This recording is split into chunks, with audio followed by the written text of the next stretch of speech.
Regardez la vie des diocèses avec la Mutuelle Saint-Martin, la mutuelle d'inspiration chrétienne qui fête ses 75 ans.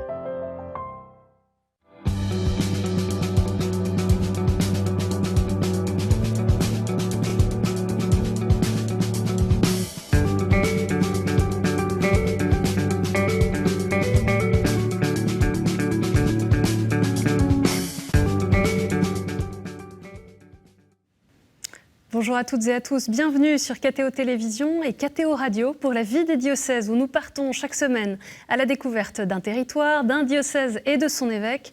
Une émission enregistrée dans un contexte particulier puisqu'à l'heure où nous enregistrons cette émission, nous ne connaissons pas encore le nom du nouveau pape.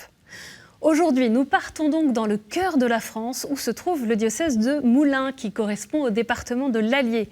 Dans cette édition, on suivra des passionnés engagés pour la préservation et la mise en lumière du patrimoine religieux bourbonnais et on en saura plus sur la culture de l'appel mise en place dans le diocèse pour appeler au diaconat permanent. Quelques mots de présentation de l'Allier, un département d'Auvergne-Rhône-Alpes situé au cœur de la France.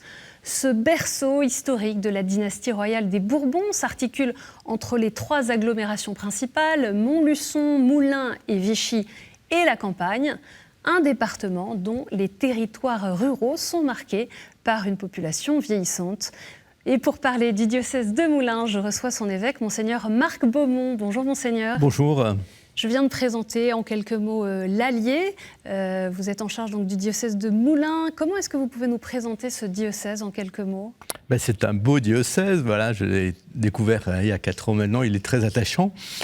C'est vrai qu'il est articulé autour de ces 3 villes, comme vous l'avez dit, avec un dynamisme plus fort de la vie de l'Église dans les villes. Et puis il y a toutes les campagnes, avec cette vie rurale des paroisses, où on a beaucoup de chrétiens qui sont engagés pour faire vivre leur Église, faire vivre la foi des gens sur le territoire et accueillir aussi les catéchumènes qui sont, comme dans beaucoup de diocèses, nombreux cette année.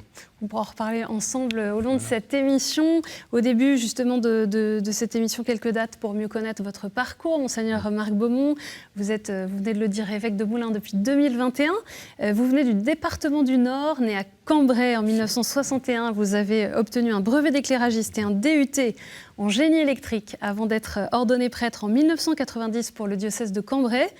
Et après de nombreuses charges de curé en secteur rural, notamment dans ce diocèse, vous avez été vicaire épiscopal et délégué épiscopal à l'information de 2012 à 2019. Je termine cette rapide présentation avec votre devise épiscopale. Elle vient de la lettre aux Romains, au chapitre 5, au verset 5. « L'espérance ne déçoit pas ». Alors c'est une devise qui résonne avec la devise du Bourbonnais. Comment est-ce qu'elle vous éclaire aujourd'hui ? Elle m'éclaire d'autant plus que ça a été aussi repris pour l'année du jubilé. C'est vrai, moi, quand je suis arrivé dans l'Allier, je ne savais pas. C'est dans un deuxième temps qu'on m'a dit que c'était aussi la devise du Bourbonnais. J'y ai vu aussi un clin d'œil, j'allais dire, de la Providence, bien sûr. Voilà, donc, je l'avais choisi plus en lien avec les Journées mondiales de la jeunesse de Paris, où ça avait été une phrase qui avait été mise en avant, que ça m'avait beaucoup habité à ce moment-là, pour les préparatifs des JMJ, et donc de l'avoir en arrivant comme ça, aussi comme devise des Bourbons et du Bourbonnais, ça m'a, c'était comme une bienvenue, un mot d'accueil de leur part, quoi. Et vraiment, je pense que c'est quelque chose aussi qui habite aussi le territoire, de vouloir se battre, de vouloir avancer dans beaucoup de petites choses, peut-être pas des choses très, très exceptionnelles, visibles, mais dans beaucoup de choses qui sont des belles choses. Je le disais, au moment où on enregistre cette émission, nous ne connaissons pas encore le nom du nouveau pape, mais on a appris que le conclave allait s'ouvrir mercredi 7 mai. Comment est-ce que vous vivez, comme évêque, ce temps d'attente, un temps si particulier pour l'Église ? Dans la prière et dans la paix, j'allais dire, on est encore un peu dans l'action de grâce et aussi de tout ce qu'on a pu vivre avec le pape François. C'est lui qui m'a nommé, donc c'est sûr aussi, il y a un attachement particulier. Puis là, on regarde l'avenir avec confiance, dans l'espérance, comme on vient de le dire, sachant que l'Esprit Saint a, plus d'un tour dans son sac, il nous fait surgir des gens auxquels on ne s'attendait pas, mais qui finalement ont été quand même des cadeaux pour l'Église. Parlons maintenant de votre diocèse de Moulins, entre les châteaux, les églises romanes ou bien encore le prieuré clunisien. L'Allier recèle un patrimoine exceptionnel, parfois mal connu. Des passionnés engagés pour la préservation et la mise en lumière de ce patrimoine bourbonnais nous font découvrir les trésors de Saint-Menou et de Saint-Pourçain-sur-Sioule. Un reportage d'Ophélie Marien.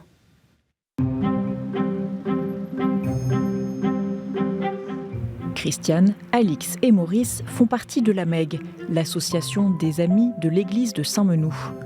Cette abbatiale, joyau de l'art roman, abrite notamment le sarcophage contenant les reliques de Saint-Menou, percé d'un trou. C'est la débredinoire où un simple d'esprit aurait été guéri de sa folie. Les visiteurs viennent quotidiennement attirés par cette curiosité, avec ou sans la foi. Ils se demandent ce que c'est que cette débredinoire. Ils jouent le jeu, ils mettent la tête dedans. Vous avez un ex-voto par exemple de 2022. Je vois ces édifices qui sont là depuis près de 1000 ans, qui traversent le temps, et je me dis que c'est important de continuer de faire notre part pour qu'on puisse les transmettre aux générations futures. Pour mieux faire connaître cette église romane, le diocèse de Moulins propose une visite audio. Les pierres parlent, en collaboration avec la mairie de Saint-Menou. Ce projet, c'est un véritable succès. Je crois qu'on était au mois de janvier à 1200 visites, il me semble, et ça augmente de jour en jour. Donc avec la saison, là, ça va repartir encore plus fort. Donc on est vraiment ravis de ce partenariat. Christiane a rédigé les textes de cet audioguide, à la fois historique et spirituel. Pour elle, les pierres peuvent réellement parler aux visiteurs. Le souci de l'entretien d'un patrimoine reste primordial pour préserver la beauté, pour y faire des lieux de paix, parce que nombreux nous disent, certains jeunes et des catéchumènes, que c'est en entrant dans une église qu'ils ont fait l'expérience d'une paix. Plus au sud du département, Annie nous fait visiter l'église Sainte-Croix de Saint-Pourçain-sur-Sioule, où elle habite. Vous voyez, la base est romane. C'est bien comme avant. Et puis à partir de cette hauteur-là, finalement, on est dans le gothique. L'homogénéité stylistique, ce n'était pas leur truc. Elle s'est impliquée dans le projet de restauration de l'orgue Cavaille-École, en cours de remontage, qui se trouve dans l'abbatiale. Auparavant conservatrice et enseignante en histoire de l'art, elle ne manque pas une occasion de partager ses connaissances sur le patrimoine bourbonnais. Je crois que là, le bon Dieu m'a mise sur la terre pour montrer le patrimoine à mes concitoyens. Je pense que ça peut être utile, en particulier pour des associations de sauvegarde, notamment de chapelles, d'églises, de calvaires, de tout patrimoine religieux, qui peuvent ainsi argumenter auprès des décideurs, des élus, des financeurs, qui connaissent mieux, qui apprendront à mieux connaître, à mieux comprendre. On défend bien ce que l'on connaît bien. La Fondation du patrimoine estime que 50 000 édifices religieux se dégradent aujourd'hui en France. Dans l'Allier, des personnes s'engagent localement pour préserver, mettre en valeur et surtout continuer à faire vivre ce patrimoine précieux. On l'a vu avec Annie, c'est très touchant la façon dont certains s'engagent dans ces associations de défense du patrimoine religieux. On peut dire aussi que la route des églises dans le Bourbonnais est magnifique. Tout à fait, c'est une chose que moi j'ai découvert aussi en arrivant, c'est cette richesse du patrimoine roman, gothique. Voilà, où des gens qui ont plus ou moins la foi, mais sont là vraiment pour pouvoir faire vivre ce patrimoine, en redonner le sens, l'entretenir, faire qu'il ait un avenir.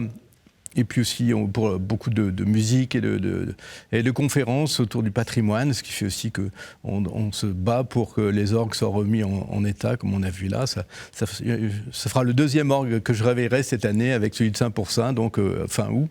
Voilà, il y a 82 églises romanes dans le diocèse. Tout à fait, c'est ça, avec une route des églises peintes aussi. Là. Donc, c'est un nombre de circuits qui sont faits en lien aussi avec le département, les offices de tourisme, qui permettent, il y a vraiment une belle collaboration, qui permettent aux gens qui veulent découvrir à la fois le patrimoine ou aussi découvrir la foi. Ils peuvent aussi avoir des chemins qui leur montrent toute la richesse du territoire. Comment est-ce que justement cet attachement des habitants au patrimoine de leur village, de leur territoire, peut devenir une porte d'entrée pour découvrir ou retrouver la foi ? Je pense par la beauté des lieux, par l'atmosphère qui s'y dégage. On voit que, moi j'ai été touché par le fait que c'est toujours très propre, bien entretenu. Donc quand on entre, il y a cet aspect de paix que l'on ressent, qui est perceptible à travers le bâtiment et qui permet aussi pour les gens qui viennent là. Moi j'ai eu plusieurs fois dans des lettres de confirmation, des demandes de confirmation, qu'ils sont venus dans l'église et ils ont été touchés par la paix qu'ils ont pu y retrouver, quoi. Vous le mentionniez à l'instant, alors que parfois, malheureusement, la pratique dominicale recule, les pèlerinages ou les fêtes patronales attirent de plus en plus. Qu'est-ce que vous y voyez comme signe ou comme opportunité ? Je ne sais pas, moi, c'est l'Esprit Saint qui travaille les cœurs et qui permet aussi peut-être de relancer et de motiver des personnes qui ne viendraient pas forcément pour la foi. Comme là, c'est des personnes, par exemple, on n'est pas allé à Bourbon-l'Archambault, mais il y a des reliques de la Sainte Croix et de la couronne d'épines et qui ont voulu à tout prix qu'on relance une procession pour le début septembre, au moment de la fête de la Sainte Croix. Et c'est pas des gens habitués de la messe du dimanche. Même le curé, ça l'a laissé un peu désemparé. Mais depuis 2 ans, ça a été remis en route grâce aussi en lien avec l'Office de tourisme. Donc c'est vraiment. Vous disiez le réveil des orgues à Saint-Pourçain en août, à Vichy il n'y a pas très longtemps. Ouais. Ça fait partie aussi des manifestations, des événements qui attirent. Qui attire, tout à fait, et toujours en lien aussi, c'est ça qui est marquant, avec les autorités aussi civiles qui sont aussi attachées et heureuses qu'on puisse remettre en valeur tout ce patrimoine et qui du coup aussi s'associent par des concerts ou des récitals d'orgue ou des choses comme ça, inscrits directement dans le programme des offices de tourisme et du patrimoine. Pendant la nuit de Pâques, 55 adultes ont été baptisés, une vingtaine d'adolescents. Comment est-ce que vous expliquez, là, dans l'Allier, cet attrait pour la foi catholique ?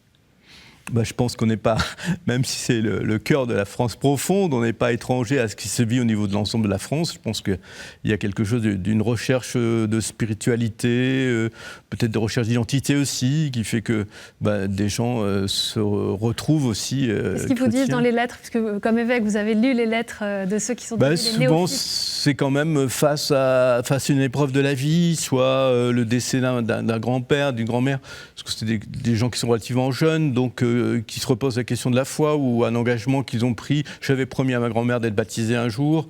Ça n'a pas été fait. Ils arrivent à 24, 25 ans et ils demandent le baptême. Voilà, c'est souvent quand même suite à un moment d'épreuve que je vois qu'il y a cette... on se redemande pourquoi on vit, quel sens ça a, et on se raccroche à la foi. Dans l'Allier, il y a aujourd'hui 23 diacres permanents et pendant cette année pastorale, ils sont mis à l'honneur dans le diocèse avec notamment une exposition sur le diaconat permanent qui circule dans les paroisses. Guillaume et Véronique Martelly, représentants de la fraternité diaconale du diocèse de Moulins, reviennent sur la mise en place d'équipes d'interpellation au niveau local depuis septembre 2024 et sur la culture de l'appel à laquelle sont invitées les communautés paroissiales. Avec Monseigneur Beaumont, nous avons fait le constat factuel qu'il n'y avait plus de diacres en formation. Donc notre évêque a lancé ce projet de mise en place d'équipes d'interpellation pour le discernement, pour le diaconat permanent. Donc on a décidé de mettre en place 3 équipes, une par grande ville de notre diocèse, Montluçon, Moulins et Vichy, avec tout le côté rural qui entoure chacune de ces villes. Et donc ces équipes ont pour objectif d'aller interpeller, consulter nos structures diocésaines, que ce soit les EAP, les équipes d'animation pastorale, les conseils pastoraux de paroisse, ou même les conseils économiques pour chaque paroisse, d'aller les interpeller pour qu'ils nous donnent des noms de personnes qu'ils voyaient pour éventuellement être candidats pour le diaconat permanent. Les noms commencent à remonter, nous en sommes là aujourd'hui, les noms commencent à remonter avec l'espoir de pouvoir lancer prochainement une équipe en discernement. Oui, quand Monseigneur Beaumont a souhaité mettre en place ces équipes d'interpellation, c'était pour effectivement interpeller au niveau du diaconat, mais il souhaite aussi que cette culture de l'appel se vive dans le diocèse pour le diaconat, mais aussi pour toute autre mission paroissiale ou diocésaine. Qu'est-ce que ça veut dire de redécouvrir une culture de l'appel, notamment au sujet du diaconat permanent ? Je trouve que, comme baptisé, on est appelé chacun à prendre une place dans la vie de l'Église et que ça, on l'a un peu oublié. On est resté quand même beaucoup dans un esprit de consommation où on attend de monsieur le curé ou des gens plus engagés qu'ils s'occupent de la vie de l'Église, quoi. Mais chacun se sent pas François, avec toute la démarche synodale aussi, nous a encouragés dans ce sens-là, quoi. Et je pense que c'est vraiment une démarche à retrouver, que chacun a vraiment une place et une responsabilité à prendre dans l'Église, que ce soit simplement en lisant, s'occupant de fleurir l'Église, ou bien en faisant la catéchèse, en accompagnant un catéchumène. Je pense que chacun peut trouver une place à la hauteur de ses charismes, parce que, voilà. Et ça, je trouve qu'on l'a un peu oublié. Et aujourd'hui, grâce à cet appel pour le diaconat, mais on pourra aussi voir pour les ministères institués, pour aussi la formation pour les laïcs qui accompagnent les funérailles. Il y a plein de possibilités et je trouve qu'il faut vraiment qu'on redécouvre ça pour que chacun puisse prendre pleinement sa place dans la vie de l'Église. Ça veut dire pour les communautés paroissiales de savoir discerner qui, parmi elles, pourrait être appelé à des missions particulières, puisqu'un ministère institué ou le diaconat permanent, c'est un engagement qui est à vie. Oui, tout à fait. Je pense que, et même pourquoi pas au sacerdoce comme prêtre, quoi. Je pense que ça aussi, c'est pas dans notre culture, quoi. On voit dans les actes des apôtres, hein. Voilà. C'est la culture des actes des apôtres. Voilà, je pense que c'est, on sent que ce nouveau souffle, et les catéchumènes pourront je pense, nous y encourager, parce que certains aussi arrivent en disant, moi je suis prêt à faire ça, moi j'ai telle compétence, que ce soit en particulier pour la communication, les réseaux, ils sont tout à fait à l'aise avec ça, alors que dans l'Église plus, entre guillemets, installée, c'est peut-être plus compliqué. Mais je pense qu'il y a vraiment quelque chose de fort à redécouvrir là. Chacun a sa place dans l'Église, chacun a témoigné aussi de ce qu'il habite et de ce qu'il fait vivre, d'une manière ou d'une autre, en fonction de ses charismes et de ses compétences. Le manque de prêtres est aussi une vraie question. Sur les 16 paroisses du diocèse, 4 n'ont pas de curé. Comment est-ce que vous vivez ce manque ? Dans la confiance, même si c'est un peu en disant « Seigneur, qu'est-ce que tu veux ?» quoi, puisque ma façon de voir et de comprendre, c'est que puisque le Seigneur est capable d'appeler des catéchumènes, il doit être capable aussi d'appeler des prêtres. Donc s'il ne les appelle pas, c'est qu'il y a un message à découvrir.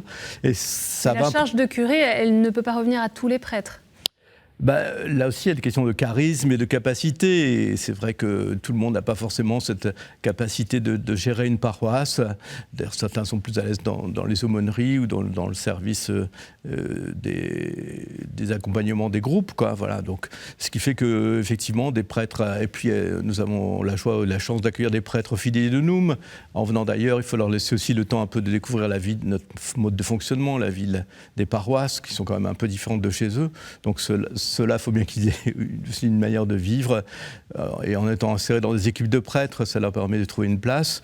Mais ça ne vient pas permettre d'avoir des curés dans les paroisses rurales. Et ça, c'est vrai que ça manque pour l'instant. Je le disais en introduction, la population est en baisse démographique dans l'Allier, mais ça n'empêche pas d'avoir des propositions pour les étudiants et les jeunes professionnels autour de chacune des 3 principales villes. Qu'est-ce qui est proposé pour ces catégories d'âge ? On a la chance d'avoir une colocation d'étudiants et jeunes pros donc sur Moulins, où il y a 5 jeunes qui viennent là. Il y a une aumônerie qui est bien vivante pour les lycéens.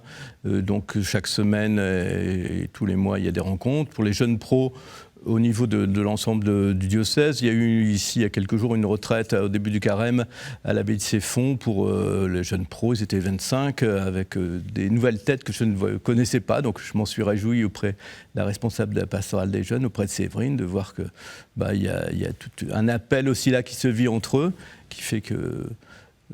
voilà, sur Vichy, il y a aussi toute une dynamique autour d'un patronage qui s'est mis en place avec des jeunes qui accompagnent aussi la communauté des Sœurs de Saint-Jean. Donc voilà, les différentes propositions. Un groupe qui ira à Rome pour le jubilé des jeunes ? Alors, je n'ai pas les derniers chiffres, mais oui, nous irons ensemble avec la province d'Auvergne. Donc, et puis, j'ai la joie de les accompagner. Donc, aussi, on pourra découvrir le nouveau pape. Et on se retrouvera à Rome, puisque Cathéo sera présent pour le jubilé des jeunes. Monseigneur Marc Beaumont, on va passer maintenant aux questions de terrain.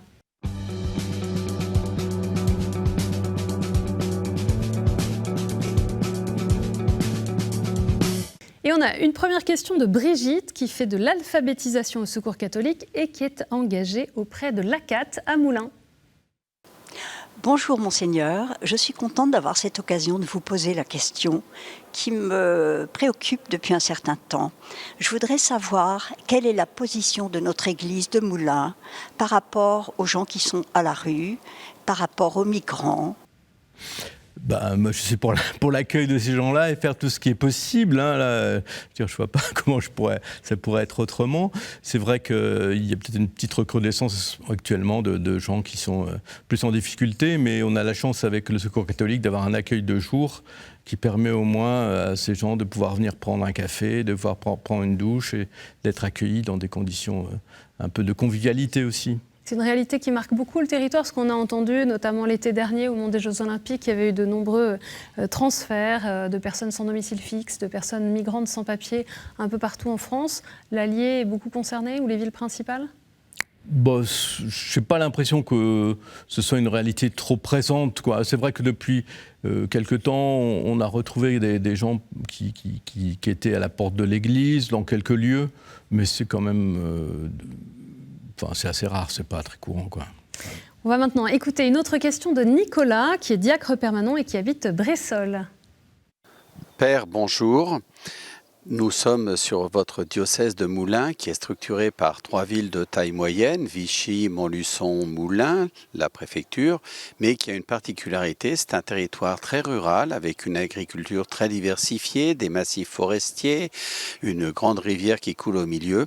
Eh bien, Père, comment ce monde rural est une vraie préoccupation pour vous dans votre mission pastorale ? C'est une préoccupation dans le sens où, pour les visites pastorales, moi j'ai commencé par ces lieux-là, je suis heureux d'y passer, je vais faire les confirmations même quand c'est des petits groupes pour être aussi présent sur ces territoires. Je pense que je fais 25 000 km par an, 30 000, donc je parcours pas mal toutes les routes du territoire.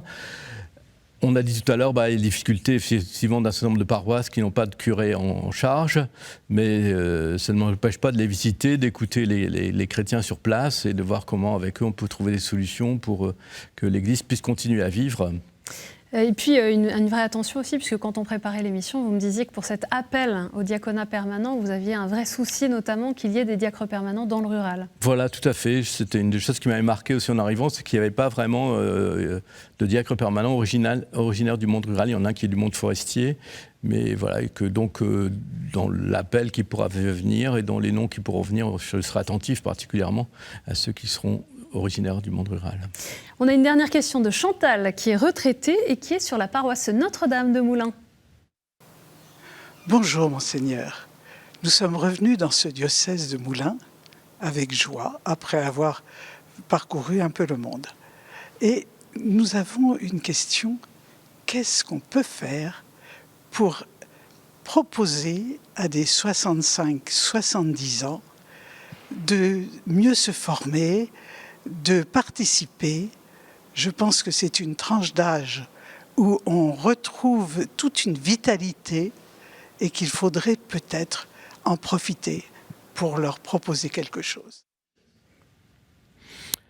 Alors c'est vrai qu'il y a déjà des formations au niveau paroisse, dans les paroisses, il y a un certain nombre de choses qui sont proposées. Après au niveau du diocèse, régulièrement nous faisons des propositions, pas plus tard que la semaine dernière. Le Père Molino est venu nous faire une conférence sur le credo, sur le Nicée.